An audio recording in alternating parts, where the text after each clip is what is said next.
بسم اللہ الرحمن الرحیم۔ شرح میت عمل کتاب کے نئے سبق کے ساتھ حاضر ہوں۔ آج کی عبارت ہے ومن وحی الابتداء الغایتی ناو سرت من البصرۃ الى الکوفہ وللتبعیض ناو اخذت من الدراہم ای بعد الدراہم وللتبیین ناو قولی تعالی فاجتنبوا الرجس من الاوثان ای الرجس الذی هو الاوثان وللزیادۃ ناو قولی تعالی یغفر لکم من ذنوبکم۔ یہ عبارت ہے، اس کی آج ترکیب کریں گے اور اس پر مسائل پڑھیں گے۔ اس سے پہلے ترکیبی قاعدے ہیں کچھ، ان کو دیکھ لیتے ہیں۔ تو پہلا قاعدہ یہ ہے کہ کبھی کبھی کسی جملہ یا فعل یا حرف کو بطور اسم کے استعمال کر لیا جاتا ہے، یعنی وہاں پر اس جملہ کا ترکیبی معنی مقصود نہیں ہوتا۔ اسی طرح اس فعل یا حرف کا بھی اپنا معنی مقصود نہیں ہوتا، بلکہ اس کا لفظ مراد ہوتا ہے، اس کا لفظ مقصود ہوتا ہے۔ تو اس وقت یہ جملہ، فعل اور حرف جو ہیں ان پر اسم والے احکام لاگو ہوں گے اور اس کو جملے کا جز یعنی کہ مبتدا، فاعل، مضاف الیہ وغیرہ بنائیں گے۔ مزید سمجھ آج کے سبق میں انشاءاللہ آ جائے گی۔ اس کے بعد دوسرا قاعدہ یہ ہے کہ ناوی حضرات یک حرفی لفظ کو اسم کے ساتھ اور دو حرفی لفظ کو مسمى کے ساتھ تعبیر کرتے ہیں، جیسے با، لام، کاف، یہ یک حرفی ہیں تو ان کو وہ کہتے ہیں الباء، اللام، الکاف۔ تو یہ انہوں نے یک حرفی کو اس کے اسم کے ساتھ تعبیر کیا۔ اسی طرح جو دو حرفی ہوتے ہیں ان کو مسمى کے ساتھ تعبیر کرتے ہیں، جس طرح من ہے، ان ہے، فی ہے۔ تو یہ دو حرفی ہیں تو ان کو اسی طرح ہی تعبیر کریں گے، یعنی اسی شکل میں اسی عین کے ساتھ ان کو تعبیر کریں گے، من، ان، فی کی طرح ہی تعبیر کیا جائے گا۔ تیسرا قاعدہ یہ ہے کہ مبتدا اور اس کی طرف لوٹنے والے ضمیر یعنی مرفوع منفصل کے درمیان واقع ہونے والی واو زائدہ ہوتی ہے، یعنی مبتدا ہے اور اس کے بعد آگے واو ہے اور اس کے بعد اس کی طرف لوٹنے والی ضمیر ہے مرفوع منفصل۔ تو یہ جو درمیان میں واو آ گئی یہ زائدہ ہوگی، اور ترکیب اس وقت اس صورت میں ہوگی کہ یہ جو ایک مبتدا ہے وہ مبتدا اول ہوگا اور اس کے بعد جو ضمیر ہے واو کے بعد وہ مبتدا ثانی ہوگی۔ اس کے بعد اگلا قاعدہ یہ ہے کہ من تبعیضیہ اس بات پر دلالت کرتا ہے کہ کوئی چیز اس کے مدخول کا باز ہے، خواہ وہ چیز مذکور ہے یا مقدر ہے۔ مذکور کی مثال جیسے اخذت شیئا من الدراہم، تو یہاں پر یہ من تبعیضیہ ہے، یہ اس بات پر دلالت کر رہا ہے کہ کوئی چیز اس کے مدخول کا باز ہے۔ تو وہ کیا ہے؟ وہ شیئا ہے۔ یہاں پر یہ مذکور ہے اور کبھی وہ مقدر ہوتی ہے، جیسے اخذت من الدراہم آج کی عبارت میں یہ ہے کہ وہاں پر مذکور نہیں ہے بلکہ مقدر ہے، تو جب مقدر ہوگا تو اس کو ترکیب کرتے وقت نکال لیتے ہیں۔ تو اب سوال ہوگا کہ من تبعیضیہ کی پہچان کس طرح ہوگی؟ تو من تبعیضیہ کی علامت یہ ہوتی ہے کہ اس کی جگہ لفظ بعدو کا رکھنا درست ہو، یعنی لفظ بعدو کو اگر اس کی جگہ پر رکھیں تو معنی میں کوئی تبدیلی نہ آئے، معنی کا حسن باقی رہے، تو سمجھے کہ یہ من تبعیضیہ ہے۔ اس کے بعد اگلا قاعدہ یہ ہے، یہ من بیانیہ کے بارے میں ہے کہ من بیانیہ ظرف لغو نہیں ہوتا۔ من بیانیہ جہاں بھی آئے گا اس کی ترکیب انتہائی آسان ہوتی ہے، پھر اس کو ظرف مستقر کیا جاتا ہے ہمیشہ۔ پھر یہ ہے کہ ظرف مستقر ہو کر وہ کیا بنے گا؟ تو اگر وہ معرفہ کے بعد ہے تو ظرف مستقر ہو کر حال بن جائے گا اسی معرفہ کے لیے، اور اگر وہ نکرہ کے بعد ہے تو ظرف مستقر ہو کر اس نکرہ کے لیے صفت بن جائے گا۔ اب سوال ہوتا ہے کہ ہمیں من بیانیہ کی پہچان کیسے ہوگی؟ تو من بیانیہ کی بھی علامت ہے، اس کی علامت یہ ہے کہ اس کی جگہ الذی ہوا یا اللتی ہیا رکھنا درست ہو، یعنی اگر مؤنث ہے تو اس کے لیے اللتی ہیا، اور اگر مذکر ہے تو پھر الذی ہوا رکھنا درست ہو، تو معنی درست بنے تو سمجھے کہ یہ من بیانیہ ہے۔ یا الفاظ دیگر یوں کہہ لیں کہ اس کے مجرور کو امر مبہم کی خبر بنانا درست ہو تو سمجھیں کہ یہ من بیانیہ ہے۔ اس کا آج کے سبق کے اندر بیان آئے گا تو اس میں مزید سمجھ آ جائے گی۔ اس کے بعد اگلا قاعدہ یہ ہے، چھٹا قاعدہ ہے کہ امر کے جواب میں جو فعل مضارع آتا ہے وہ مجزوم ہوتا ہے۔ ترکیب شروع کرتے ہیں۔ تو پہلا جملہ تھا ومن واہیہ الابتداء الغایتی، تو اس میں سب سے پہلے واو آئی، تو نئے جملہ شروع میں آنے والی واو استینافیہ ہوتی ہے، تو یہ واو استینافیہ ہو گئی۔ اس کے بعد ہے من، تو من کا چونکہ یہاں پر کوئی اس کا ترکیبی معنی مراد نہیں ہے، اس کا اپنا کوئی معنی مراد نہیں ہے، بلکہ یہاں پر اس کا لفظ مقصود ہے، تو اس کو ہم بے شک کہہ لیں کہ مراد لفظ یا نہ کہیں تب بھی یہاں پر اس کا لفظ ہی مراد ہے، تو اس لیے یہ اس پر اسم کے احکام لاگو ہوں گے، تو گویا کہ یہ اس میں معرفہ ہے، یعنی بطور علم یہ موجود ہے یہاں پر۔ تو من یہ کیا ہوا؟ یہ اس میں معرفہ آ گیا۔ تو کلام کے شروع میں اس میں معرفہ آ جائے تو وہ مبتدا بنتا ہے. تو یہ گویا کہ مبتدا ہو گیا. اس کے بعد آگے ہے واہیا. تو واو آگے. آج ہم نے قاعدہ پڑھا تھا کہ مبتدا اور اس کی طرف لوٹنے والی ضمیر کے درمیان جو واو آتی ہے وہ واو زائدہ ہوتی ہے. تو یہ آگے ہیا ضمیر ہے جو کہ اس من کی طرف لوٹ رہی ہے جو کہ مبتدا ہے. تو گویا کہ یہ جو درمیان میں واو ہے یہ واو زائدہ ہوئی اور وہ ہیا ضمیر کیا بن جائے گی؟ مبتدا ثانی بن جائے گی. تو اسی قاعدہ کے ساتھ من یہ مبتدا اول ہو گیا، واو زائدہ ہو گئی، ہیا ضمیر مبتدا ثانی ہو گئی. اب اس کے بعد جار مجرور ہیں تو مبتدا کے بعد جو جار مجرور آتا ہے وہ پھر اس کی خبر ہی بنتا ہے ظرف مستقر ہو کر. تو لے ابتدا الغایا یہ جار مجرور ہیں تو اس کو حل کر لیتے ہیں. لام جارہ ہے، لام جارہ ہے تو اس کے بعد جو ہوگا وہ پھر مجرور ہوگا اور دوسرا وہ اسم ہوگا کیونکہ لام جارہ حروف جارہ جو ہوتے ہیں یہ اسماء پر داخل ہوتے ہیں. تو ابتدا اسم ہے تو یہ اسم ہے تو پھر کون سا اسم ہے؟ نکرہ ہے یا معرفہ ہے؟ تو یہ ابھی تک ابتدا یعنی کہ اس کو ابھی ہم پڑھیں گے تو یہ نکرہ ہے. تو ایک اسم نکرہ ہے. اس کے بعد آگے الغایا آ گیا. الف لام نے بتایا کہ یہ اسم ہے لیکن اس میں معرفہ ہے. تو دو اسم اکٹھے ہیں، پہلا نکرہ ہو دوسرا معرفہ ہو تو وہ مضاف مضاف الیہ بنتے ہیں. تو اسی کے ساتھ ہم اس کو جب مضاف مضاف الیہ بنائیں گے تو ابتدا ان کی جو تنوین ہے وہ گر جائے گی کیونکہ مضاف پر تنوین نہیں آتی. تو اس صورت میں عبارت بنے گی لے ابتدا الغایتی. تو مضاف مضاف الیہ مل کر یہ لام جار کا مجرور ہو جائے گا. اب ہم چاہیں تو اس کو اس کی خبر بنا دیں لیکن ایسے نہیں بنائیں گے کیونکہ آگے بھی حروف جارہ ہے اور ان کے ساتھ واو ہے. تو اس صورت میں پتہ چلا کہ ان کا عطف اس پر کیا جا سکتا ہے کہ لے ابتدا الغایتی. پھر ہم کیا اس کو بنا لیں گے؟ جار مجرور مل کر معطوف علیہ بن جائے گا. وللتبعیض واو جارہ، للتبعیض جار مجرور مل کر معطوف اول. وللتبیین واو عاطفہ، لام جارہ تبیین مجرور جار مجرور مل کر یہ معطوف ثانی. وللزیادتی واو عاطفہ لام جارہ الزیادتی مجرور جار مجرور مل کر یہ معطوف ثالث. معطوف علیہ اپنے تینوں معطوفوں سے مل کر یہ ہو جائے گا ظرف مستقر. کیوں؟ اس لیے کہ جب معطوف علیہ اور معطوف دونوں جار مجرور ہوں تو وہ مل کر پھر ظرف مستقر یہاں لغو ہوتے ہیں. تو یہاں پر کیونکہ ہم نے ان کو ظرف مستقر کرنا ہے، خبر بنانا ہے، تو یہ معطوف علیہ اپنے تمام معطوفات سے مل کر ظرف مستقر ہو جائے گا، متعلق ہوگا ثابتۃ کے. اس لیے کہ جو خبر میں نکالا جاتا ہے متعلق وہ مبتدا کے مطابق نکالتے ہیں. تو یہاں پر مبتدا چونکہ ہیا ہے جو کہ مؤنث ہے تو اس لیے ہم ثابتۃ نکالیں گے، ثابت نہیں نکالیں گے. تو ثابتۃ صیغہ صفت ہے، اس میں ہیا ضمیر اس کا فاعل ہے. خبر کے اندر جو ضمیر ہوتی ہے وہ لوٹتی ہے مبتدا کی طرف تو وہ لوٹ جائے گی ہیا مبتدا کی طرف. تو صیغہ صفت اپنے فاعل اور اس معطوف علیہ یعنی جو اس کا متعلق ہوا اس سے مل کر متعلق ہوا اس سے مل کر شبہ جملہ اسمیہ ہو کر یہ ہیا مبتدا کی خبر، مبتدا اپنی خبر سے مل کر جملہ اسمیہ خبریہ ہو کر یہ من جو مبتدا اول تھا اس کی خبر، یہ مبتدا اول اپنی خبر سے مل کر جملہ اسمیہ خبریہ ہو جائے گا.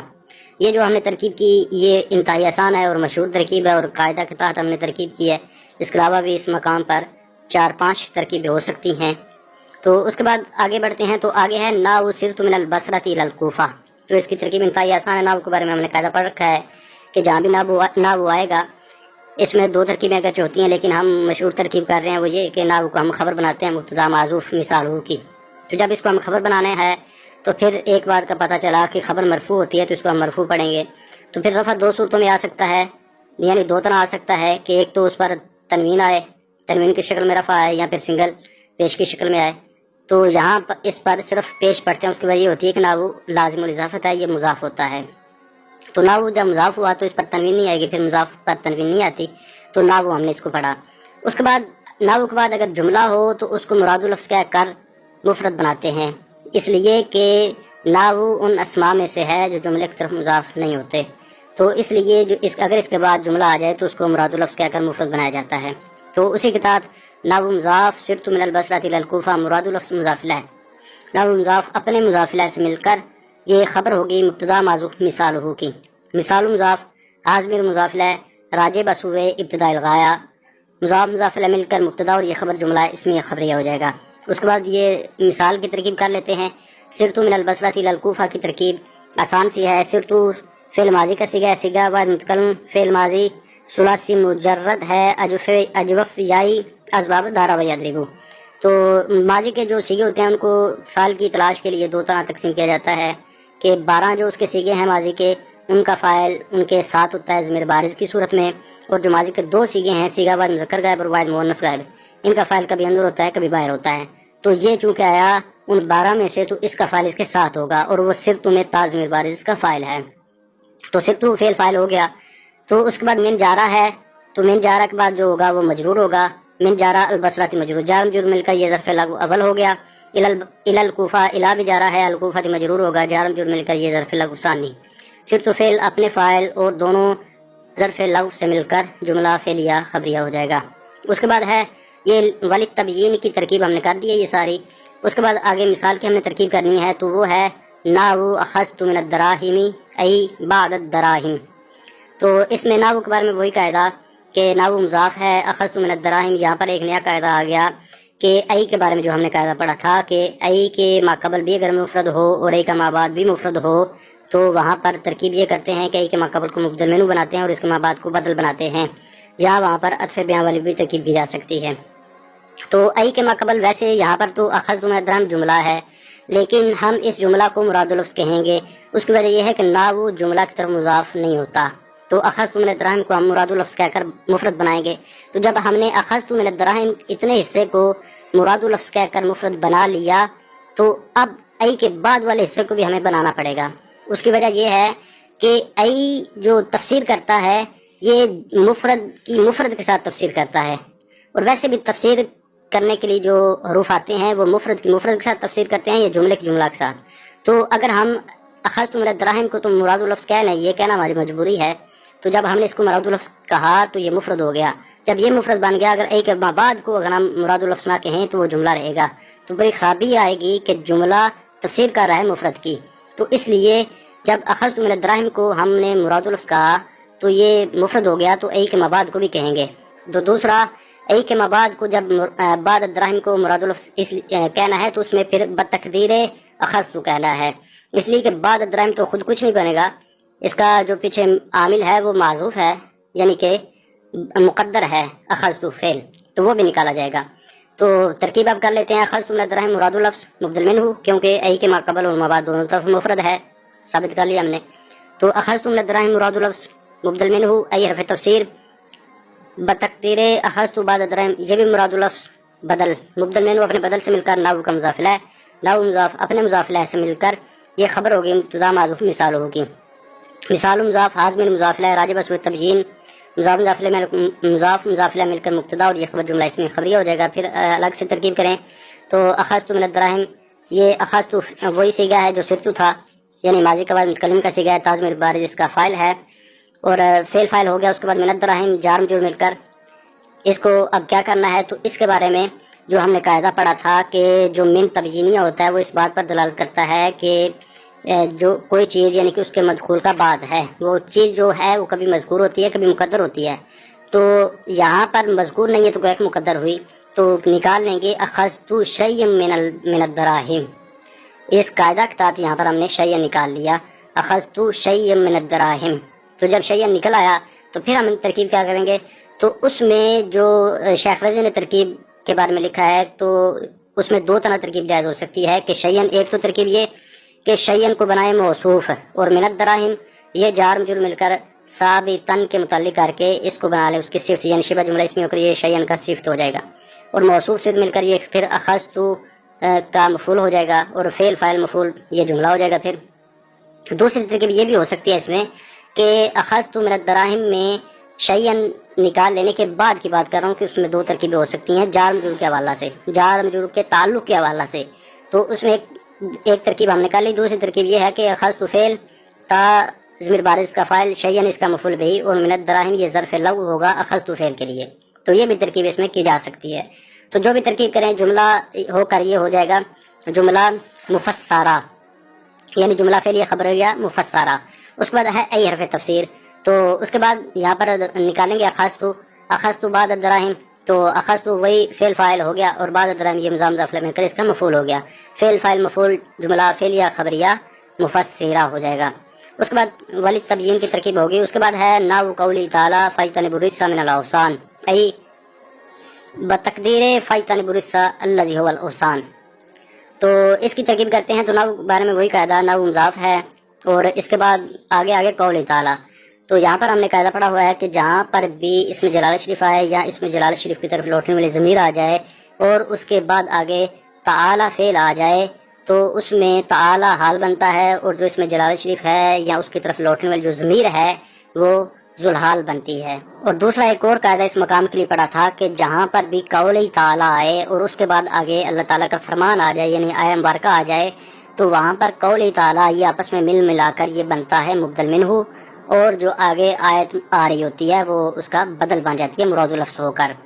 تو یہ ان سارے قواعد کے تحت ترکیب شروع کرتے ہیں. تو قول ہی تعالی، تو قول آیا، قول یہ چونکہ اسم ہے اور ساتھ اس کے ضمیر ہے تو اسم کے ساتھ جو ضمیر آتی ہے وہ ضمیر مجرور متصل ہوتی ہے اور مضافلہ بنتی ہے اور اسم خود مضاف بنتا ہے. تو قول مضاف ہو گیا، ضمیر اس کا مضافلہ ہو گئی. تو اب یہ جو ضمیر ہے یہ اس میں جلالت کی طرف لوٹ رہی ہے تو اس کے بعد آگے آ گیا تعالی. تو قاعدہ تعالی یہ ماضی کا صیغہ ہے تو اس میں ہوا ضمیر اس کا فاعل ہے، راجع بسوء ذوالحال یعنی ضمیر ذوالحال بنا لیں گے. تو تعالی فعل فاعل مل کر جملہ فعلیہ خبریہ ہو کر یہ حال ہو جائے گا. ذوالحال اپنے حال سے مل کر قول کا مضافلہ مضافلہ مل کر اب اس نے ہو جانا ہے کیونکہ اس کے بعد آگے آیت آ رہی ہے تو اس نے ہو جانا مبدل منہ. اس کے بعد فاجتنب الرجس من الاوثان، مراد اللفظ یہ کیا ہوگا، یہ اس کے لیے بدل بنے گا لیکن اس کا آگے بھی تعلق ہو رہا ہے ترکیب کے ساتھ، وہ بھی دیکھ لیتے ہیں کیونکہ آگے یہ حرف تفسیر آ گیا.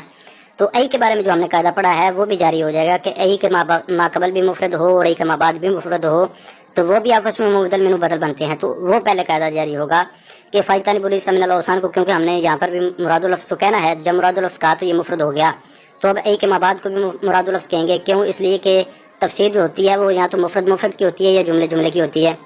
تو اس لیے فاجتنب الرجس من الاوثان کو ہم نے مراد اللفظ کہا تو یہ مفرد ہو گیا، تو گویا کہ یہ اب آگے کے لیے ہو گیا مبدل منہ ای حرف تفسیر.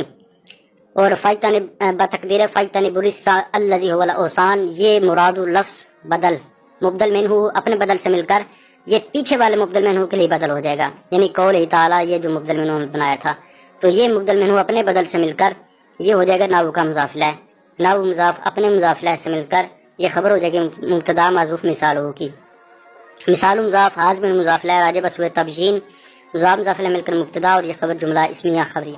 تو اس کے بعد فاجتنب الرجس من الاوثان کی ترکیب ہے، اس میں سے جو فا آئی یہ فا برائے تفصیل ہے یا فا فصیحیہ ہے. تو اگر فا کو ہم فصیحہ لیں گے تو پھر اس کی شرط معذوف پیچھے نکالنی پڑے گی، اگر فا تفصیل کے لیے لیں تو پھر وہ شرط نہیں نکالنی پڑے گی. تو فا تفصیل کے لیے لیتے ہیں. اس کے بعد ہے اجتنبو. تو اجتنبو اب صیغہ کون سا ہے؟ صیغہ ہے جمع مذکر حاضر فعل امر حاضر معروف ثلاثی مزید فی ہے صحیح اسباب افتعال. تو یہ صیغہ اس میں کیونکہ فاعل کی تلاش کے لیے امر میں بھی وہ مضارع والا قاعدہ چلتا ہے تو مضارع کی جو صیغہ تلاش کرنے میں اس کے صیغوں کو 3 حصوں میں تقسیم کرتے ہیں کہ اس کے جو 2 صیغے ہیں، صیغہ واحد مذکر غائب اور واحد مؤنث غائب، ان کا فاعل اندر بھی ہو سکتا ہے باہر بھی ہو سکتا ہے جس کو کہتے ہیں جائز الاستتار. اور اس کے جو 3 صیغے ہیں، صیغہ واحد مذکر حاضر واحد متکلم اور جمع متکلم، ان کا فاعل ہمیشہ اندر ہوتا ہے جس کو کہتے ہیں واجب الاستتار. اور ان کے علاوہ باقی کے جو تمام صیغے ہیں ان کا فاعل ان کے ساتھ ہوتا ہے ضمیر بارز کی صورت میں. تو یہ صیغہ بھی انہی میں سے آیا کہ جن کا فاعل ان کے ساتھ ہوتا ہے ضمیر بارز کی صورت میں. تو واو ضمیر بارز اس کا فاعل ہو گیا. اس کے بعد ہے الرجسہ. تو یہ اب فعل فاعل جب پیچھے ہو چکا ہے تو اس نے اب ظاہری بات ہے پھر مفعول ہی بننا ہے تو الرجسہ مفعول ہو جائے گا. لیکن آگے بھی دیکھ لیتے ہیں، آگے ہے من الاوثان. تو اس میں من بیانیہ ہے کیونکہ ہم پڑھ ہی رہے ہیں من بیانیہ، تو اس میں من بیانیہ ہے. تو من بیانیہ کے بارے میں قاعدہ پڑا تھا کہ یہ ظرف لغو نہیں ہوتا بلکہ یہ ہمیشہ ظرف مستقر ہوتا ہے، اور اگر معرفہ کے بعد ہے تو حال بن جاتا ہے، نکرہ کے بعد ہے تو صفت بن جاتا ہے. تو الرجسہ چونکہ معرفہ ہے تو اس کے بعد من الاوثان آ گیا تو اس نے ظرف مستقر ہو کر حال بننا ہے. تو من جارا الاوثان مجرور جار مجرور مل کر متعلق ہو جائیں گے ثابتن کے. ثابتن صیغہ صرف ہوا ضمیر فاعل راجع بسوء ذوالحال صیغہ صرف اپنے فاعل سے مل کر شبہ جملہ اسمیہ ہو کر یہ الرجسہ ذوالحال کے لیے حال، ذوالحال اپنے حال سے مل کر فاجتنبو فعل کے لیے مفعول بہ ہو جائے گا. فعل فاعل مفعول بہ جملہ فعلیہ خبریہ ہو جائے گا، جملہ فعلیہ انشائیہ ہو جائے کیونکہ امر ہے. اس کے بعد ہے ای الرجس الذی هو الاوثان. تو اس میں بھی ہم فاجتنبو نکالیں یعنی اجتنبو نکالیں گے کیونکہ وہ جو مواد ہے وہ خود تو کچھ نہیں بنے گا تو اس کا جو فعل ہے وہ پیچھے نکالا جائے گا. تو اجتنبو الرجس الذی هو الاوثان بنے گی عبارت. تو اجتنبو اسی طرح ہی فعل فاعل ہو گیا. اس کے بعد ہے الرجسہ. تو الرجسہ کو اب ہم کیا بنائیں گے؟ پہلے تو ہم نے اس کو ذوالحال بنایا تھا، لیکن یہاں پر ذوالحال نہیں بنائیں گے، اس لیے کہ یہاں پر الرجسہ کے بعد ہے الذی جو کہ معرفہ ہے، تو دو معرفے اکٹھے آئیں تو وہ پھر آپس میں موصوف صفت بنتے ہیں، تو اسی قاعدہ کے تحت الرجسہ موصوف ہو جائے گا، الذی اس میں موصول ہے، آگے ہوا یہ مبتدا ہے، الاوثان اس کی خبر ہے، مبتدا خبر مل کر جملہ اسمیہ خبریہ ہو کر الذی موصول کا صلہ، موصول صلہ مل کر یہ ہو جائے گا صفت الرجسہ موصوف کے لیے، موصوف سے مل کر اجتانبو فعل کا مفعول بھی، اجتانبو فعل اپنے فاعل اور مفعول بھی اس مل کر جملہ فعلیہ خبریہ مفسرہ ہو جائے گا۔ اس کے بعد ولی زیادت کی ترکیب ہوگی، اس کے بعد ہے نحو قول تعالی یغفر لکم من ذنوبکم، تو اس میں قول ہی تعالیٰ کی وہی ترکیب ہوگی کہ قول مضاف حاضمیر ذوالحال تعالی جملہ ہو کر حال ذوالحال حال مل کر قول کا مضاف لہ مضاف مضاف لہ مل کر یہ مبدل منہ یغفر لکم من ذنوبکم، مراد اللفظ بدل مبدل منہ اپنے بدل سے مل کر نحو کا مضاف لہ، نحو مضاف اپنے مضاف لہ سے مل کر خبر وہی مبتدا معذوف مثالوں کی، مثال مضاف حاضمیر مضاف لہ راجع بس ہوئے زیادت یعنی کہ من زیادت، اور مضاف لہ مل کر مبتدا اور یہ خبر جملہ اس میں آیات مبارکہ کی ترکیب کرتے ہیں، تو یغفر لکم من ذنوبکم کی ترکیب ہوگی، یغفر لکم میں یغفر کو مجزوم پڑھتے ہیں، تو اس کی وجہ یہ ہے کہ یہ امر کے جواب میں فعل مضارع آ گیا، تو امر کے جواب میں جو فعل مضارع آتا ہے وہ مجزوم ہوتا ہے، تو امر کے جواب میں امر پیچھے کہاں ہے؟ تو یہ کیونکہ قرآن کریم کی آیت ہے، تو اس کے پیچھے آیت ہے ان اعبدوا اللہ واتقوہ واطیعونی، تو اس میں یہ تینوں امر ہیں، تو ان کے جواب میں یغفر لکم آ گیا، تو اب یہ جو مضارع ہے یہ مجزوم ہوگا، تو اسی کی وجہ سے یہ مجزوم ہے، تو ہم نے کیونکہ یغفر لکم من ذنوبکم کی صرف ترکیب کرنی ہے تو اس کے مطابق ترکیب کرتے ہیں، تو یغفر لکم میں یغفر جو فعل ہے فعل مضارع کا صیغہ ہے، صیغہ بعد مذکر کا فعل مضارع ثلاثی مجرد ہے، صحیح اسباب ضرب یضرب، تو یہ جو فعل مضارع کا یہ صیغہ ہے اس کا فعل اندر بھی ہو سکتا ہے باہر بھی ہو سکتا ہے، تو یہاں پر اس کا فاعل اس کے اندر ہے اور اس کے اندر ہوا ضمیر اس کا فاعل، اس کے بعد لکم لام جارہ ہے، اس کے ساتھ جو ضمیر ہے یہ حروف جارہ کے ساتھ جو ضمیر آتی ہے وہ ضمیر مجرور متصل ہوتی ہے اور وہ مجرور ہوتی ہے، جار مجرور مل کر یہ ظرف لغو ہو جائیں گے۔ اس کے بعد ہے من، تو من یہاں پر زائدہ ہے کیونکہ ہم اسی کی مثال پڑھ رہے ہیں۔ اس کے بعد ہے ذنوبکم، تو ذنوبکم یعنی کہ ذنوب جو ہے یہ جمع ہے، تو جو جمع ہوتی ہے یہ اسمی ہوتا ہے کیونکہ تسنیہ جمع ہونا یہ اسم خاصہ ہے، تو جو جمع کے ساتھ جو ضمیر آتی ہے وہ ضمیر مجرور متصل ہوتی ہے، جو اسم کے ساتھ جو ضمیر آتی ہے وہ ضمیر مجرور متصل ہوتی ہے اور مضاف الیہ بنتی ہے، تو ذنوبکم گویا کہ یہ مضاف الیہ ہو گیا، مضاف الیہ مل کر اب اس نے ہو جانا ہے ڈائریکٹ مفعول بہ، اس لیے کہ جو حروف زائدہ ہوتے ہیں ان کا جو مابعد ہوتا ہے اس کو پھر جار مجرور کر کے ظرف لغو نہیں بناتے بلکہ اس کو ڈائریکٹ ہی بناتے ہیں جو بھی بن رہا ہو ترکیب کے اندر، تو یہ ذنوبکم مفعول بہ ہو جائے گا، تو یغفر فعل اپنے فاعل جار مجرور اور مفعول بہ مل کر جملہ فعلیہ خبریہ ترکیب کے مطابق ترجمہ کرتے ہیں، تو پہلا جملہ تھا ومن وہی الابتداء الغایتی وللتبعیض وللتبیین ولزیادت، اور من وہ ابتداء غایت کے لیے ہے اور تبعیض کے لیے ہے اور تبیین کے لیے ہے اور زیادت کے لیے ہے۔ اس کے بعد دوسرے جملے کی ترکیب ہو جائے گی، ترجمہ ہو جائے گا کہ ابتداء غایت کی مثال صرت من البصرۃ الی الکوفہ کی مثل میں ہے، صرت من البصرۃ الی الکوفہ کا ترجمہ ہے کہ میں نے سیر کی بصرہ سے کوفہ تک۔ اس کے بعد اگلا جملہ تھا نحو اخذت من الدراہم ای بعض الدراہم، اس کا جو پہلے ترکیب کے مطابق ترجمہ ہے کہ من تبعیضیہ کی مثال اخذت من الدراہم یعنی اخذت بعض الدراہم کی مثل میں ہے، پھر اخذت من الدراہم کا ترجمہ ہے کہ میں نے کچھ درہم پکڑے، اس کے بعد ہے اخذت بعض الدراہم یعنی کہ میں نے بعض درہم پکڑے۔ اس کے بعد اگلا جو جملہ تھا نحو قولی تعالی فاجتنبوا الرجس من الاوثان ای الرجس الذی هو الاوثان، تو اس کا ترجمہ ہے کہ من تبیینیہ کی مثال اللہ تعالیٰ کے فرمان یعنی فاجتنبوا الرجس من الاوثان یعنی فاجتنبوا الرجس الذی هو الاوثان کی مثل میں ہے۔ دوسرا ترجمہ ہے فاجتنبوا الرجس من الاوثان کہ بچو تم بچو پلیدی سے جو کہ بتوں کی ہے، یعنی بچو تم پلیدی سے وہ پلیدی جو کہ بتوں کی ہے۔ اس کے بعد ہے نحو قولہ تعالی یغفر لکم من ذنوبکم، تو اس کا پہلی ترکیب مطابق ترجمہ ہو جائے گا کہ من زیادت کی مثال اللہ تعالیٰ کے فرمان یعنی یغفر لکم من ذنوبکم کی مثل میں ہے۔ اس کے بعد یغفر لکم من ذنوبکم کا ترجمہ ہے بخش دے گا وہ تمہارے گناہوں کو۔ باقی مثال کو اگر دیکھیں تو سب سے پہلے آیا کہ من ابتدائی غایت کے لیے آتا ہے، تو ابتدائی غایت میں جو غایت ہے اس کا معنی لفظی یہ ہے کہ اس کا معنی ہوتا ہے انتہا، تو یعنی کہ یہ انتہا کی غایت کے لیے آتا ہے۔ تو اس کا باقی دوسرا معنی یہ ہوتا ہے کہ یہ من بتاتا ہے کہ مسافت کی ابتدا میرے مابعد سے ہے. جیسے سرت من البصرۃ الی الکوفہ میں دیکھ رہے ہیں کہ جو مسافت کی ابتدا ہے اس کے مابعد سے ہوئی ہے کہ آدمی جو چلا ہے تو بصرہ سے چلا ہے اور کوفہ تک گیا ہے. یہ من اکثر طور پر مسافت مکانی کی ابتدا پر دلالت کرتا ہے، جیسے اس کی بھی مثال ہم نے پڑھی سرت من البصرۃ الی الکوفہ. لیکن کبھی کبھی یہ مسافت زمانے کی ابتدا پر بھی دلالت کرتا ہے، جیسے صمت من یوم الجمعۃ الی یوم الجمعۃ کہ میں نے روزہ رکھا جمعے کے دن سے جمعے کے دن تک. تو یہاں پر یہ مسافت زمانی کے لیے نہیں بلکہ مسافت مکانی کے لیے ہے. تو اس من کی اب علامت کیا ہے؟ تو اس من کی علامت یہ ہوتی ہے کہ اس کے مقابلہ میں الا آئے یا الا کا ہم معنی آئے. تو یعنی ان کا لانا اگر ممکن ہو تو پھر سمجھیں کہ یہ من ابتدائے غائت کے لیے ہے. جس طرح ابھی جو ہم نے مثال پڑھی سرت من البصرۃ الی الکوفہ، اس میں دیکھیں اس کے مقابلے میں الہ آ گیا تو گویا کہ پتہ چل گیا کہ یہ من ابتدائے غائت کے لیے ہی ہے. اسی طرح یہاں الہ کا ہم معنی آ جائے، اس کی مثال جیسے اعوذ باللہ من الشیطان الرجیم کہ اس کے اندر الہ تو خود تو نہیں ہے لیکن یہ جو با ہے نا یہ الہ کے معنی میں ہے. تو یہاں پر بھی گویا کہ الہ کا ہم معنی آ گیا. بعد من کا جو دوسرا معنی بیان ہوا ہے کہ من تبعیض کے لیے آتا ہے، تو اس کے بارے میں ہم نے پہلے اس کی تعریف وغیرہ پڑھ لی تھی کہ یہ اس بات پر دلالت کرتا ہے کہ کوئی چیز اس کے مذکور کا بعض ہے، وہ چیز کبھی مذکور ہوتی ہے اور کبھی مقدر ہوتی ہے، یہ پہلے سے ہو چکا ہے. پھر اس کی علامت کیا ہوتی ہے؟ اس کی علامت یہ ہوتی ہے کہ اس کے پر لفظ بعد کا رکھنا درست ہو. تو اگر درست ہو اور معنی میں کوئی خرابی نہ آئے، معنی گھسن باقی رہے تو سمجھے کہ یہ من تبعیضیہ ہی ہے. اس کے بعد اگلا من کا معنی ہے کہ من بیان کے لیے آتا ہے، یعنی من تبیین کے لیے آتا ہے، من بیانیہ بھی اس کو کہتے ہیں.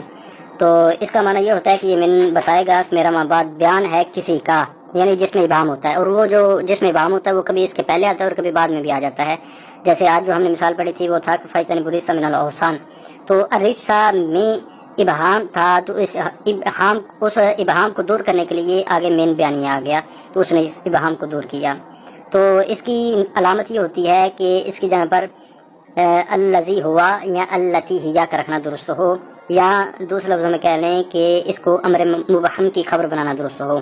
تو جیسے مصنف صاحب نے خود ہی یہ ہمیں علامت بتا دی، دونوں علامتیں انہوں نے بتا دی کہ الذی هو الاوسان کہہ کر کہ دیکھیں فیتان بریس من الاوسان، من کی جگہ پر اگر الذی ہوا رکھیں تو کیا بنے گا؟ فیتان بریس الذی هو الاوسان. تو جملہ بالکل درست ہے، ترکیب بالکل درست ہے، ترجمہ بالکل درست ہے. اسی طرح اگر اس کو امر مبہم کی خبر بنا لیں تو وہ ہم نے بنا رکھی ہے کہ ہوا کہ ہم نے ہوا کس کی طرف راجع ہے؟ وہ الرسہ کی طرف راجع ہے، یعنی کہ وہ اس میں مسئول کی طرف راجع ہے جو کہ اس کے تو گویا کہ ہوا سے مراد وہی الرسہ ہے. تو امر مبہم یعنی جس میں ابہام ہے تو اس کی خبر بنایا ہم نے تو یہ درست ہو گیا، معنی ترکیب درست ہوئی. تو گویا کہ یہ من بیانیہ ہی ہے کیونکہ اس کی جو علامات تھیں وہ بالکل اس پر صادق آ رہی ہیں. جو من کا آخری معنی بیان ہوا کہ من زیادت کے لیے آتا ہے، تو زیادت کا معنی یہی ہوتا ہے کہ اس کو اگر کلام سے گرا بھی دیں تو کوئی معنی میں تبدیلی نہ آئے، تو معنی درست رہے، معنی حسن باقی رہے، تو گویا کہ وہ زائدہ ہے. یہاں پر اس کے زائد ہونے میں اختلاف ہے. جمہور کہتے ہیں کہ یہ یہاں پر زائدہ نہیں ہے، کیونکہ جمہور کے نزدیک من کے زائدہ ہونے کے لیے 3 شرطیں ہیں. پہلی شرط یہ ہے کہ کلام نفی، نہیں یا استفہام پر مشتمل ہو، یعنی کلام غیر موجب ہو، جبکہ وہ بھی شرط یہاں پر موجود نہیں ہے. پھر اس کے بعد دوسری ان کی شرط یہ ہوتی ہے کہ کلام جو ہے جو من زائدہ ہے اس کا مدخول نکرہ ہو، جبکہ یہاں پر وہ بھی شرط موجود نہیں ہے. پھر اس کے بعد تیسری شرط یہ ہوتی ہے کہ مدخول فاعل ہو، مفعول بہ ہو، مفعول مطلق ہو، یا پھر مبتدا ہو. تو یہاں پر پہلے دونوں شرطیں موجود نہیں ہیں، گویا کہ جمہور کے نزدیک یہاں پر من زائدہ نہیں ہے، بلکہ یہ جو من زائدہ ہے یہ اخفش کے نزدیک زائدہ ہے اور کوفیوں کے نزدیک زائدہ ہے کہ کوفی اور اخفش کے نزدیک من کے زائدہ ہونے کے لیے کلام میں غیر موجب ہونا ضروری نہیں ہے، بلکہ کلام موجب میں بھی ان کے نزدیک من زائدہ ہو سکتا ہے. تو اسی کے تحت ہی یہاں پر مصنف صاحب مثال لے کر آئے، یعنی کہ یہاں پر مصنف صاحب نے اخفش کے مذہب کو اختیار کیا. اور جو دوسرا مذہب ہے ان کے نزدیک یہاں پر یہ جو مثال دی گئی ہے اس میں یہ من زائدہ نہیں ہے بلکہ من تبعیضیہ ہے. پھر من اگر تبعیضیہ لیں تو پھر وہ جو کوفی حضرات ہیں اور امام اخفش ہیں وہ پھر اعتراض کرتے ہیں کہ آپ اگر من تبعیضیہ لے رہے ہیں تو پھر قرآن کریم کی ایک اور آیت ہے کہ ان اللہ یغفر الذنوب جمیعا، کہ اللہ تعالیٰ تمام گناہوں کو بخشتا ہے. تو اس کے ساتھ اس آیت کا پھر تعارض آ جائے گا کہ اس کا معنی پھر یہ بنے گا کہ یغفر لکم من ذنوبکم، اللہ تمہارے بعض گناہوں کو بخش دے گا. تو یہ پھر تعارض آ جائے گا. تو اس وجہ سے انہوں نے یہاں پر اس من کو زائدہ قرار دے دیا، جبکہ جمہور جو اس کو من تبعیضیہ بیان کرتے ہیں کہ یہ من تبعیضیہ ہے، تو وہ پھر اس کا جواب یہ دیتے ہیں کہ یہاں پر ہم یہ مانتے ہی نہیں ہے کہ یہ آیت ایک دوسرے کے جو ہے نا مقابل آ رہی ہیں، بلکہ جو ان اللہ یغفر الذنوب جمیعا جو آیت ہے یہ امت محمدیہ کے لیے ہے اور جو دوسری آیت ہے یغفر لکم من ذنوبکم، یہ حضرت نوح علیہ السلام کی امت کے لیے ہے۔ تو جب یہ آیتیں ہی مختلف لوگوں کے لیے ہیں تو پھر ان میں تعارض کیسا؟ من کے بارے میں ایک اور قاعدہ کہ من ویسے مبنی بر سکون ہوتا ہے، لیکن جب اس کے بعد کوئی معرف باللام اسم آ جائے، یعنی کہ اس کے شروع ایسے اسم آئے جس پر الف لام ہو، تو اس صورت میں اس الف لام کی جو حرکت ہوتی ہے وہ نقل ہو کر اس کے نون پر آ جاتی ہے، یعنی اس وقت اس کے نون کو فتح دے دیتے ہیں، جیسے من البصرۃ الی الکوفہ ہم نے پڑھا۔ ویسے من یہ حالت سکون میں ہوتا ہے، یعنی کہ یہ مبنی بر سکون ہے من، لیکن جب یہ کسی ایسے اسم کے ساتھ ملے گا جو کہ معرف باللام ہے تو پھر اس پر فتح دیں گے ہم، من البصرۃ پڑھا۔ اسی طرح اگر من کے بعد کوئی ایسا اسم آئے جس پر الف لام نہ ہو تو پھر اس کے نون کو کسرہ دیتے ہیں۔ پھر اب من کے جو مذکورہ معنی ہے 4 اس میں اس کتاب کے اندر سے بیان کیے گئے، تو اس کے علاوہ اور بھی معنی کے لیے من آتا ہے، جیسے من تعلیل کے لیے آتا ہے، جیسے مما خطیئاتہم اغرقوا میں ہے، تو اس طرح من بدل کے لیے آتا ہے، من فی کے معنی میں آتا ہے، من جو ہے اندہ کے معنی میں بھی آتا ہے، من ان کے معنی میں آتا ہے، الا کے معنی میں آتا ہے، اس طرح من فصل کے لیے آتا ہے، من قسم کے لیے آتا ہے۔ اور قسم کی مثال جو ہے وہ مشہور ہے، یعنی کہ ناوی پہلے کے طور پر وہ عام پوچھی جاتی ہے کہ النار فی الشتاء خیر من اللہ ورسولہ، تو اس میں یہ جو من ہے نا، یہ من قسم کے لیے ہے، نہ کہ کسی اور معنی کے لیے۔ تو اس کا مطلب پھر یہ بنتا ہے نا کہ سردیوں میں آگ بہتر ہے اللہ اور اس کے رسول کی قسم، ساتھ ہی